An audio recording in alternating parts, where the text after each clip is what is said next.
Savadi and good afternoon folks. Greeting from Boten Special Economic Zone. So we are near the China border.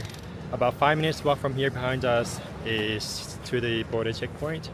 So on the other side is Mohan, China, and we are on the Laos side. Take a look. So we are on the main road, which is the Laos-China Friendship Road. And the train station is down that way. Let me just show you. So train station is that way, and then this is the city center. This is the zone 1. So there are going to be 4 zones altogether. So this is just a tiny bit of the Boten Special Economic Zone construction plan. Yeah, a lot of work still under construction. So it's going to take 10 to 15 years to complete. It's so good to be here. It reminds me a lot of the Golden Triangle Special Economic Zone. Exactly the same style, same feeling, same atmosphere. And given the fact that it's so quiet, it's exactly the same. But to get to here is quite straightforward, unlike where the Golden Triangle is. You know, I took the train from Luang Prabang to Boten. It took me 1 hour and 15 minutes. That's the fastest train that goes to Kunming, and they made 2 stops along the way. One was in Mersai, and the second is here at the border, and then they go to Kunming. Yeah. So Boten Special Economic Zone is one of the many special economic zones in Laos. So by far this is the second largest.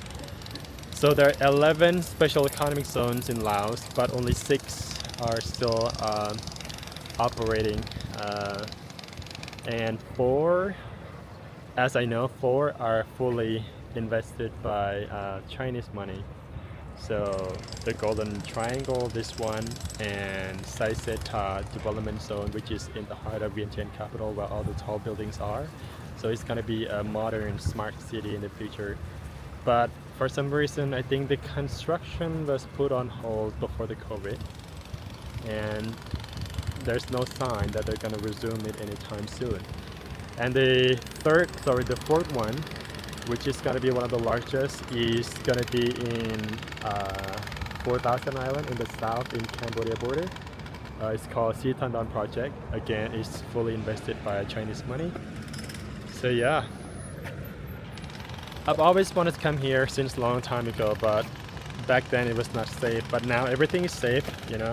A lot of Chinese tourists came here. A lot of people also come here for holiday. For a lot of people, this is interesting, you know, with the tall building.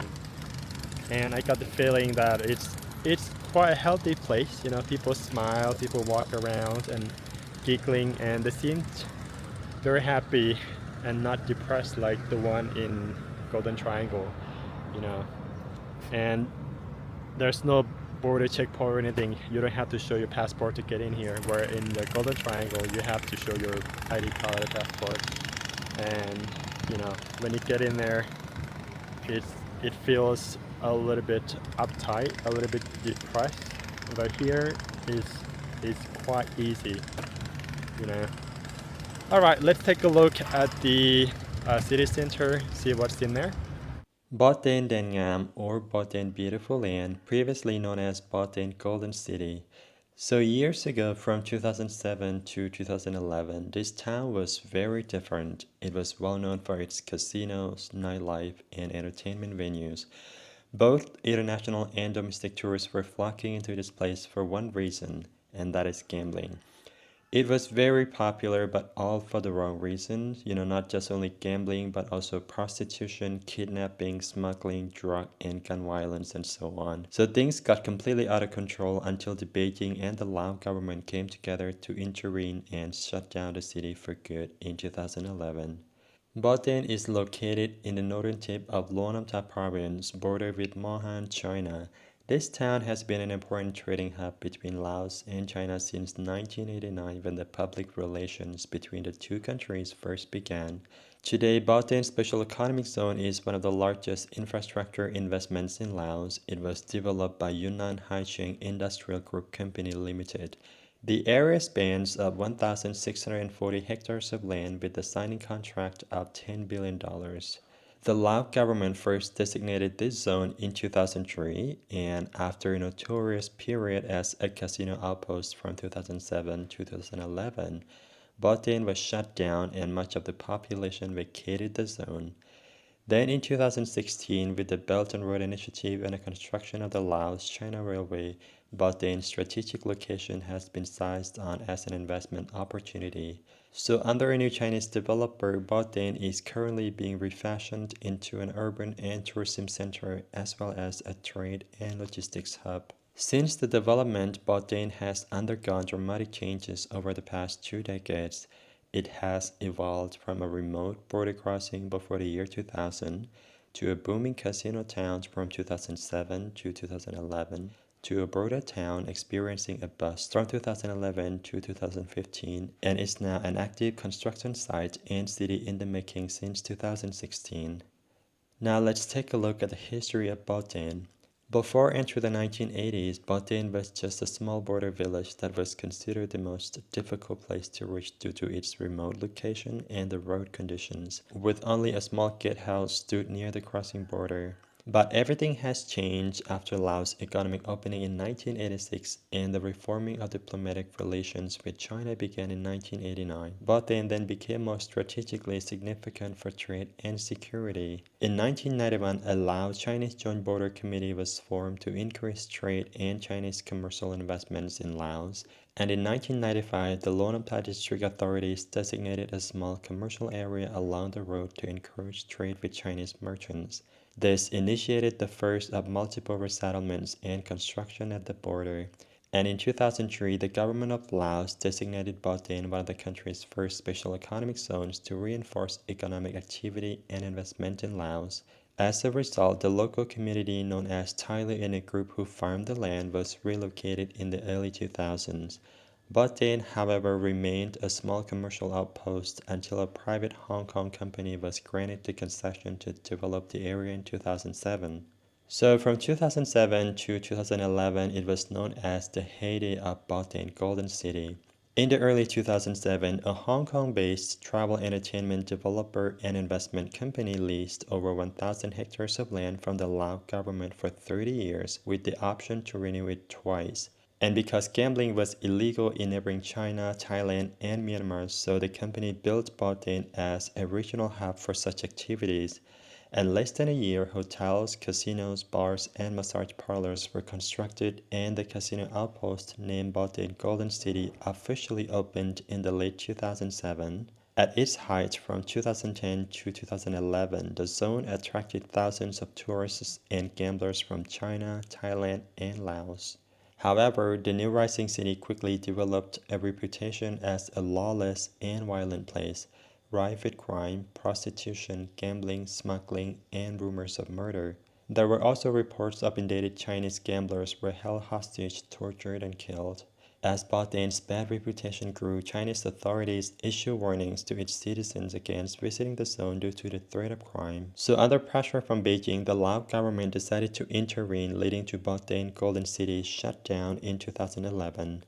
The Chinese government also cut telecommunication and electricity services to the zone, which came from Yunnan province, while the Lao government banned casinos and visa-free entry as well as tightened border control and cut the power supply to the town. 74 people involved in the casino ring were also put on trial in Yunnan province later for crimes associated with smuggling, operating the casino, and illegal border crossings.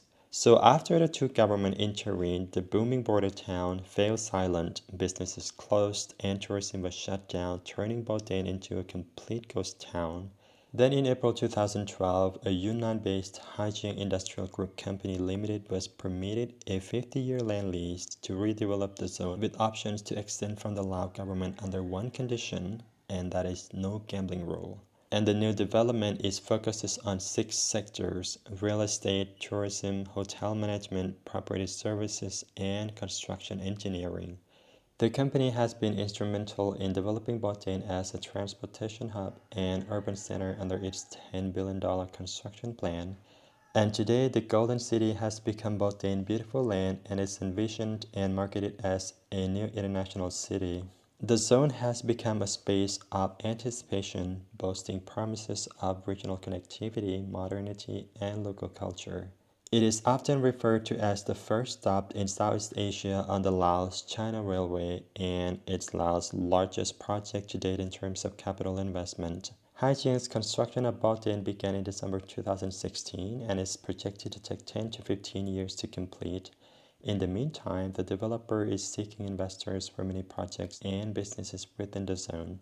This new promising modern city is estimated to house 300 to 350,000 people by 2035.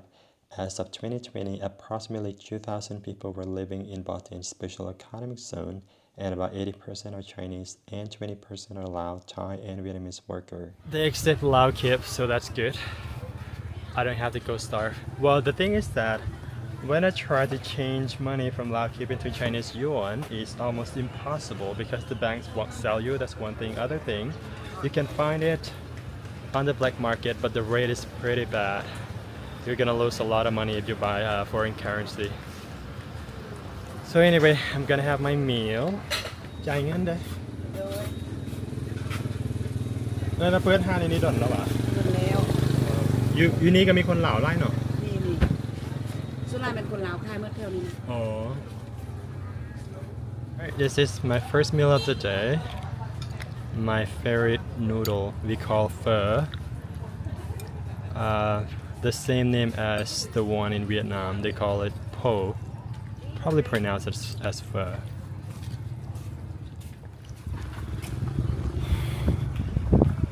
Okay, I'll get something from the supermarket.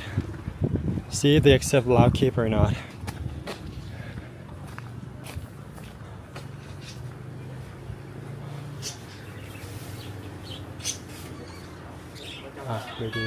You need have เงินกีบป่ะ I need some water.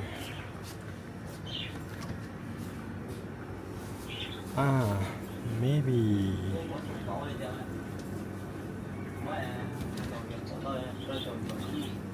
An apple.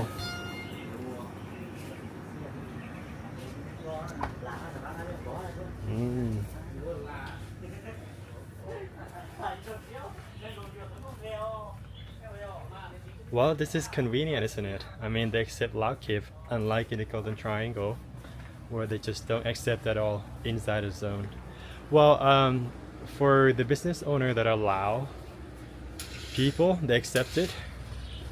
But again, when they converted the yuan into Lao Kip, the rate is pretty low. So the actual prices in Chinese yuan is like 4 yuan, and then yeah, they convert it into Lao Kip. Kapjai.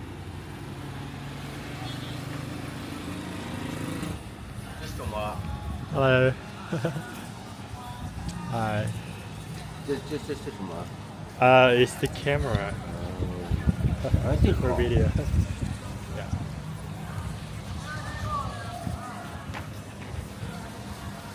He's pretty curious. A very friendly guy. It's quite nice actually. It's quite small as well, and it took me less than an hour to walk around the city. We had some rain, but now we have sunshine. You know what? I quite like this place. It looks pretty healthy to me. Everyone is very friendly. They're smiling, they're giggling, and they're so curious.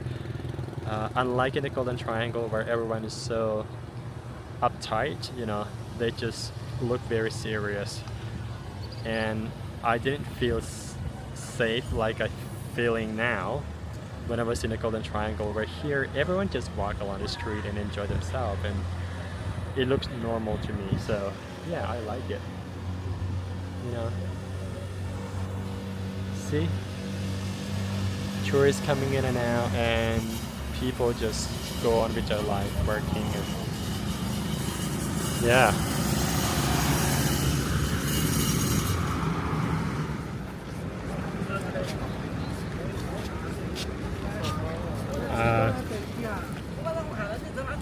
Yep, this is the border checkpoint, so everyone has to go through the immigration, which is there. It looks like Tai Luang Stupa. Alright, I guess that's it everyone for today's video. I think I need to go back to the train station. I probably just walk. It's like 15 minutes. Not that far. Well, I hope you enjoy it. Thank you for watching the video. I'll see you in the next episode. Bye bye.